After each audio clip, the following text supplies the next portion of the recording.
એટીએસની મોટી કાર્યવાહી। સિદ્ધપુરમાંથી ઝડપાયા વધુ 5 આતંકવાદીઓ।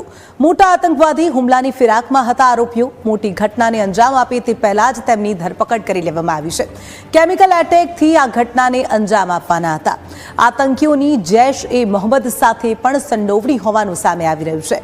અબીદ શેરા અને મોહમ્મદ અયુબ માસ્ટર માઇન્ડ હોવાનું સામે આવી રહ્યું છે। તો આતંકીઓએ ગન પાવડરથી મટીરિયલ મંગાવ્યું હતું। અવાવરૂ જગ્યા પર નાના લેવલે બ્લાસ્ટ કર્યા હતા। કેટલાક પ્રયાસોમાં બ્લાસ્ટ સફળ થયા તો કેટલાક પ્રયાસોમાં આ બ્લાસ્ટ નિષ્ફળ ગયા હતા।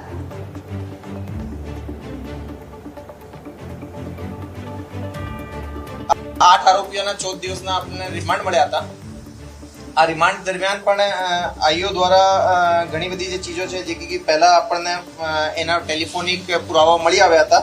સાથે સાથે એના ઘરોથી જૈશે મોહમ્મદના ઝંડાઓ, મૌલાના મસૂદ અઝહરની જે કે જૈશે મોહમ્મદનો એક આતંકવાદી છે એની કિતાબો, આ જે 8 આરોપીઓ છે એને દ્વારા જે લખેલ ખતો હતા એના હેન્ડરાઇટિંગમાં હતા એનો પણ ઓરિજિનલ જે કોપી છે એ લોકો દ્વારા જે ગુજરાતી ટ્રાન્સલેશન કરવામાં આવી રહેલ હતો એ મળી આવેલો।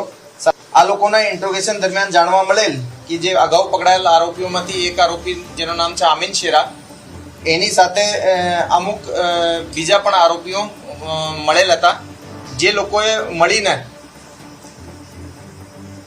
જે ટિપિકલ ગન પાઉડર જેને કહીએ છીએ જેના માટે પોટેશિયમ નાઇટ્રેટ, સલ્ફર અને ચારકોલ હોય છે એ લોકોએ ઓનલાઈન શોપિંગ પ્લેટફોર્મ્સથી પણ પરચેઝ કરે અને લોકલ માર્કેટથી પરચેઝ કરીને એના મારફતે બ્લાસ્ટ કરવાનો પ્રયાસ કર્યા હતા।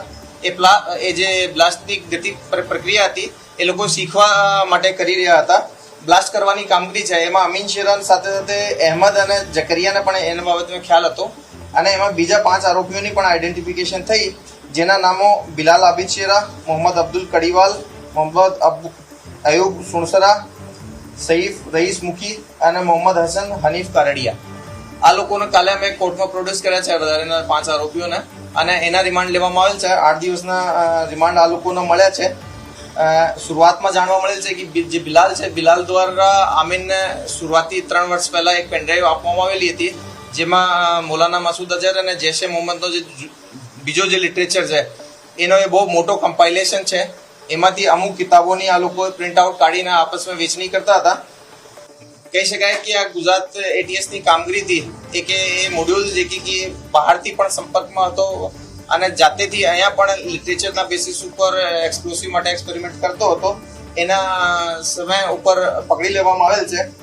તો કુલ મળીને એમાં 13 આરોપીઓની હાલ સુધી અટક થઈ ગઈ છે।